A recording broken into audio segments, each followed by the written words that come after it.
नमस्कार, स्वागत है आप सबका डीटीएस क्लासेस की इस ऑनलाइन क्लासेस में यूट्यूब चैनल पे। आज हम आपसे चर्चा करेंगे उपसर्ग के बारे में।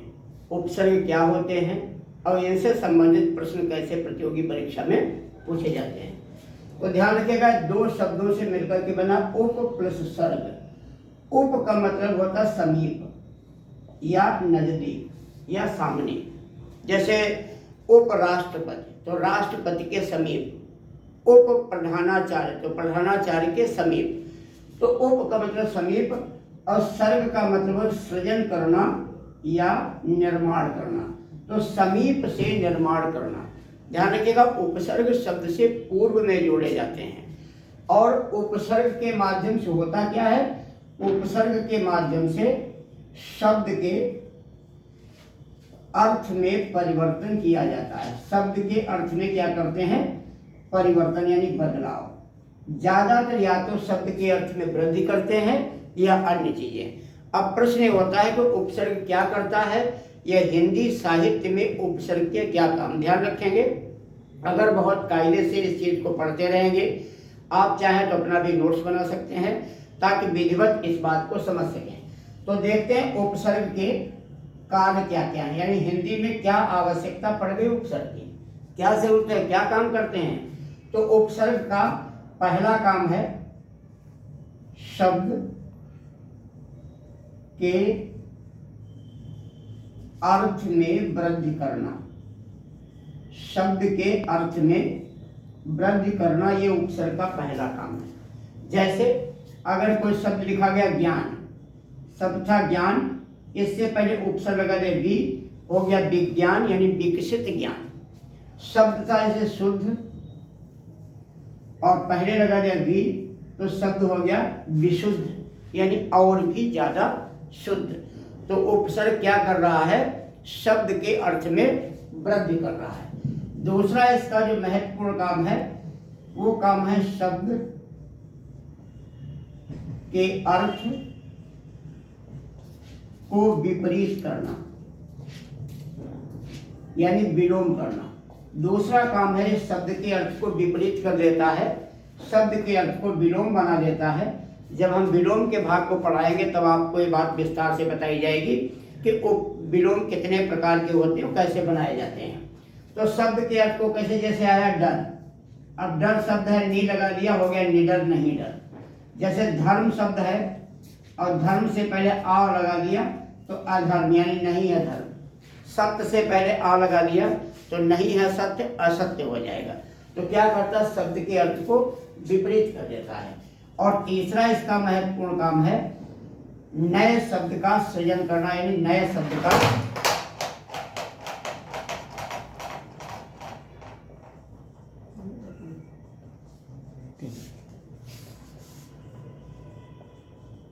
नए शब्द का निर्माण करना। ये क्या करते हैं, नए शब्दों को बना देते हैं।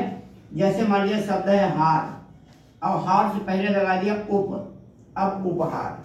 अब ये ना तो शब्द बदला और ना ही शब्द विपरीत हुआ, बल्कि उपहार यानी कि नया शब्द बन गया। इसी प्रकार जैसे मान लिया हार है और यहाँ लगा दिया प्र, अब शब्द हो गया प्रहार। अब ना शब्द का अर्थ विपरीत हुआ और ना ही शब्द के अर्थ में वृद्धि हुई, बल्कि नया ही शब्द बन गया। इससे क्या होता है कि पूरे शब्द को बदले बगैर उपसर्ग लगा के नए नए शब्दों का सृजन करना। तो तीन काम इसके हुए। पहला काम आपके सामने, दूसरा आपने देखा और तीसरा काम देखा। अब देखते हैं उपसर्ग कितने प्रकार के होते हैं।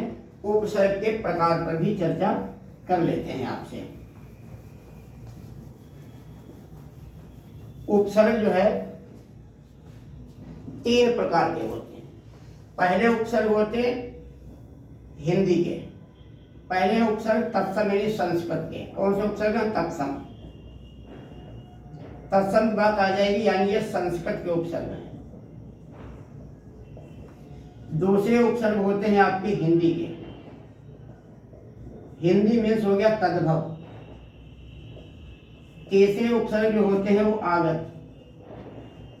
आगत मतलब हो गया विदेशी भाषा के, विदेशी भाषा के उपसर्ग होते हैं। संस्कृत के तत्सम वे उपसर्ग हैं, इनकी संख्या है 22, लेकिन इनकी संख्या निश्चित नहीं है। इनकी संख्या को 17 और 19 कहा गया। ध्यान रखिएगा, परीक्षा में आपसे पूछा नहीं जाएगा। परीक्षा में पूछा जाएगा यूपी पुलिस, यूपीएसआई वगैरह में कि संस्कृत के उपसर्गों की संख्या कितनी, 22, लेकिन बाकी की संख्या एक मानक है।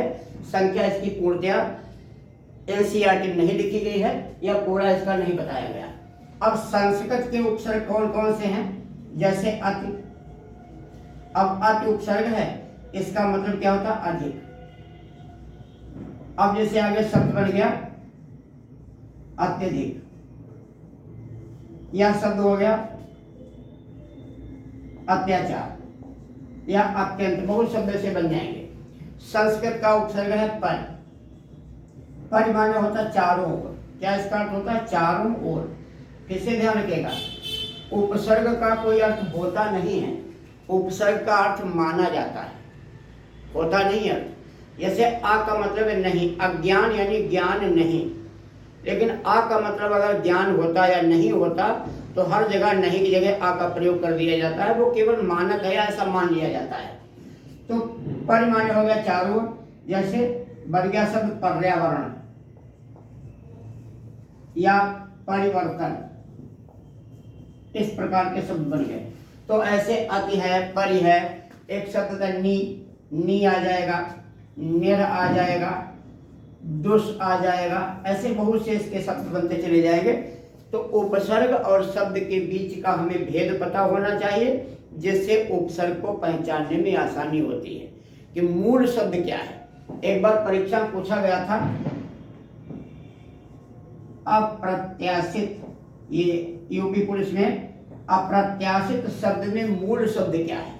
तो इसमें मूल शब्द है आशा। मूल शब्द है आशा, इससे पहले उपसर्ग लगा है आ और प्रति, और लास्ट में प्रत्यय लगा हुआ है इत।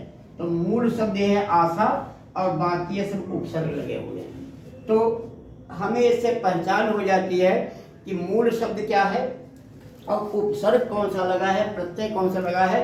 यह यौगिक या योग रूढ़ शब्द होते हैं, इससे जो बनते हैं। अगला कुछ हिंदी के उपसर्ग पे चर्चा कर लेते हैं कि हिंदी में कौन कौन से आते हैं। हिंदी में असल तद्भव शब्दावली होती है। जैसे हिंदी में उपसर्ग आपके जो होते हैं वो होते हैं अन। अब अन का मतलब है नहीं। जैसे शब्द हो गया अनबन, अनबन।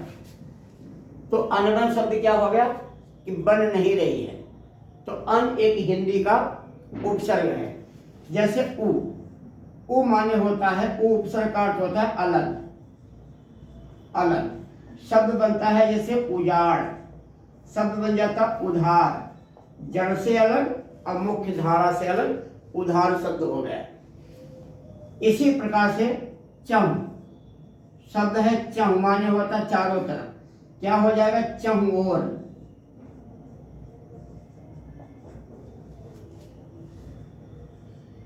चहु तरफ, इस प्रकार के शब्द बन जाएंगे। ये आ जाते हैं हिंदी के तद्भव शब्दावली में से हिंदी उपसर्ग। उसके बाद कुछ आगत यानी विदेशी उपसर्गों पर चर्चा कर लेते हैं। जो विदेशी भाषा के उपसर्ग हैं, यानी ये आगत वाले कौन कौन से, इसमें मुख्य रूप से इंग्लिश के शब्द आते हैं, अरबी फारसी के आते हैं मुख्य रूप से। अब जैसे एक शब्द आता है बे। बे माने होता है नहीं। आगे आ गया जैसे बेशर्म, बेहया, बेवफा, ये फारसी उपसर्ग है।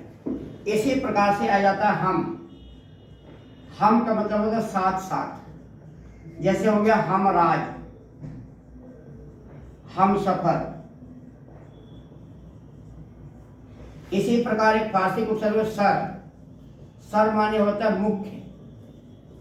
क्या इसका बनेगा? सरकार, सरदार, सरहद, सरपंच, ऐसे शब्द बनते चले जाएंगे। और उपसर्ग आता है ला। ला माने होता है नहीं। शब्द क्या होगा? लापता, यानी पता नहीं है।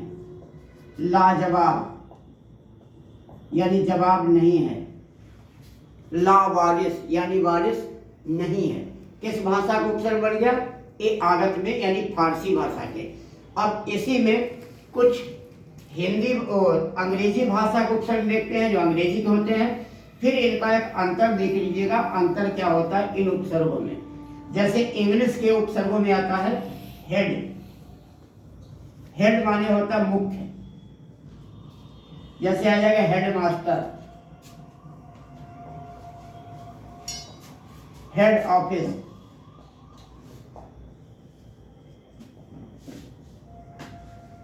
Head office, head quarter. अब आता है चीफ। चीफ माने भी होता है मुख्य, जैसे हो गया चीफ मिनिस्टर,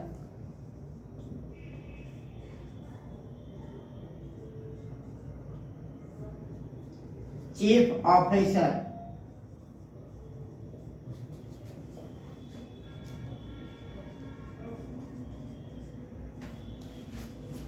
इसके बाद मेरा को माने साथ या सहित होता है, जैसे आएगा कोऑपरेटिव।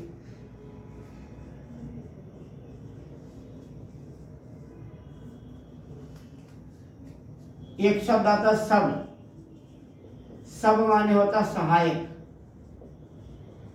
जैसे आ गया सब इंस्पेक्टर यानी सहायक इंस्पेक्टर। सब स्टेशन, सहायक स्टेशन। अब इन अंतरों को आप समझिएगा, इन उपसर्गों में क्या अंतर होता है और क्या और खासियत है जिसे आपको ध्यान में रखना है। इसके तत्सम उपसर्गों से जो भी शब्द बनेंगे वो सबके सब शब्द तत्सम शब्द होंगे। जैसे कहीं लिखा है, ये बताया था अति, या एक और शब्द बता देते हैं उत। उत माने होता श्रेष्ठ या ऊपर। शब्द बनेगा उन्नत, या शब्द बनेगा उज्ज्वल, शब्द बनेगा उल्लेख। बहुत ध्यान से समझने वाली चीजें हैं। एक उन्नति, उज्ज्वल, उल, इन सब में उत उपसर्ग ही है। उत प्लस नति, उत प्लस ज्वल, उत प्लस लेख। अक्सर परीक्षा पूछ दिया गया उज्ज्वल में क्या उपसर्ग होगा, एक ऑप्शन में उज उपसर्ग नहीं होता, उत उपसर्ग होता है। अब ये साथ में जुड़े हुए हैं, ये सभी तत्सम शब्द बने। हिंदी के अगर उपसर्ग की बात करते हैं, कोई भी उपसर्ग आप देख लीजिए, जैसे चौ हो गया, चौ हो गया। चौ माने भी चार होता है, पैर वाले शब्द बन जाता है चौपाई। क्या शब्द बना? चौपाई। अब आते हैं अंग्रेजी के उपसर्गों में, फर्क भी आपको समझ में आ जाएगा। जैसे है हेड मास्टर। अब ध्यान दीजिएगा, ये सभी उपसर्ग आपस में जुड़ जाते हैं। ये सभी उपसर्ग आपस में जुड़ जाते हैं। अंग्रेजी का उपसर्ग कभी जुड़ता नहीं, बीच में डैश लगा के लिखा जाता है। अन्य उपसर्गों को मूल शब्द के साथ जोड़ के लिखा जाता है। केवल इंग्लिश के उपसर्गों को बीच में डैश लगा के लिखा जाता है। वे आपस में जुड़कर, जैसे ये चौपाई हो गया, उज्ज्वल हो गया, ऐसे भी जुड़ते नहीं हैं, एक अलग पॉइंट रख के बताए जाते हैं। तो उपसर्ग की कुछ खास बातें अगली बार हम आपको एक लिस्ट भी दे देंगे, कौन कौन से उपसर्ग हैं जो परीक्षाओं में अभी तक पूछे गए। उपसर्ग के भेद भी होते हैं। कुछ उपसर्ग होते हैं नकारात्मक, अब कुछ उपसर्ग होते हैं सकारात्मक। जैसे नकारात्मक उपसर्ग की बात करोगे अगर, नकारात्मक यानी ऐसे उपसर्ग अगर शब्द से पहले लगे तो अर्थ को विपरीत करेंगे। वो उपसर्ग होते हैं अ, नी, अब, अप और कु। ये सभी नकारात्मक उपसर्ग हैं। अगर शब्द से पहले लगेंगे शब्द का अर्थ विलोम हो जाएगा। जैसे ज्ञान से अज्ञान, डर से निडर, गुण से अवगुण, यश से अपयश और कर्म से कुकर्म। यानी शब्द के अर्थ को विपरीत करेंगे। कुछ उपसर्ग ऐसे होते हैं शब्द के अर्थ में वृद्धि करते थे। वी, जैसे वी शब्द है, वी शब्द के अर्थ में वृद्धि करेगा विज्ञान। आ शब्द को और बढ़ाएगा, जैसे आमरण, मरने तक का उल्लेख करेगा। तो कुछ नकारात्मक कुछ सकारात्मक उपसर्ग होते हैं। इसी प्रकार कुछ संस्कृत के होते हैं, कुछ हिंदी के होते हैं, कुछ आगत उपसर्ग होते हैं। इन्हें हम तत्सम, तद्भव और हिंदी के उपसर्ग कहते हैं। अगली बार हम कुछ उपसर्गों की लिस्ट या जो विगत वर्षों में आए हुए प्रश्न हैं उनसे संबंधित आपसे चर्चा करेंगे और फिर बताएंगे आपको प्रत्यय के बारे में और उपसर्ग और प्रत्यय के अंतर को बताएंगे। तो आज की क्लास यहीं तक रखते हैं। क्लास बढ़िया लगी हो तो अपनी बात कमेंट बॉक्स में जरूर लिखें, क्या और सुधार किया जा सकता है वो भी बताएं। इसको लाइक करें, सब्सक्राइब करें और अपने मित्रों तक इसकी लिंक को भेजें। नमस्कार, जय हिंद।